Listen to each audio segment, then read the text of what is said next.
ખોટી લિંક એમની સાથે શેર કરવામાં આવી હતી અને એમને એમ કહેવામાં આવ્યું હતું કે તમારું જે રોકાણ છે શેર માર્કેટમાં ઇન્વેસ્ટ કરવામાં આવશે અને તમને વધારો નફો મળશે. અને ખોટી લિંકમાં ખોટી રીતે એમને રિટર્ન પણ જોવા મળતું હતું.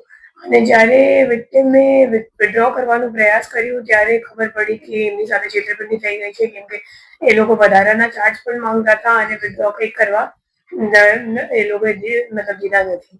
પછી આ ગુનાની તપાસ કરતા ખબર પડી કે મોટાભાગના જે પૈસા છે એ પરભણી મહારાષ્ટ્રમાં રહેતો ઉદ્ધવ ધોંધલી છે.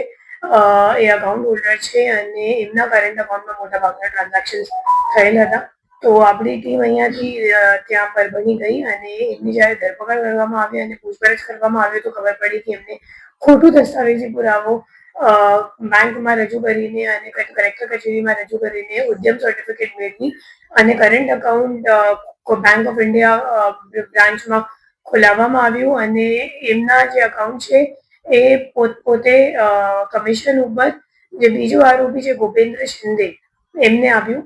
ગોપેન્દ્ર શિંદેની પૂછપરછ દરમિયાન બહાર આવ્યું કે એડિશનલ ઇન્કમ શોધતો હતો અને એ મુજબ એમની સંપર્ક કોઈની જોડે ટેલિગ્રામ પર થઈ અને સામેવાળાએ જ્યારે કરંટ અકાઉન્ટનું ડિમાન્ડ કર્યું હતું ત્યારે એમના ઓળખીતા જે ઉદ્ધવ છે તો એમનો સંપર્ક કર્યો અને એમની પાસેથી કરંટ અકાઉન્ટ ખોલાવીને એમને કમિશન આપ્યું અને પોતે આ જે અકાઉન્ટ છે એ રાજકોટમાં જે ત્રીજો નાસ્તો પડતો આરોપી છે એને કોરિયર કરીને આપ્યું.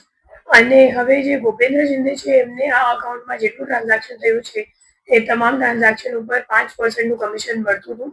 અને આ અકાઉન્ટમાં આપણે જોવા જઈએ તો કુલ 3-4 મહિનામાં 1,47,00,000 જેટલાનું ટ્રાન્ઝેક્શન થયેલ છે અને ટોટલ 13 NCCRB ફરિયાદ પણ આખા ઇન્ડિયામાં નોંધાયેલ છે, જેમાં જે છેતરપિંડીની રકમ છે 40,48,00,000 રૂપિયાની છે.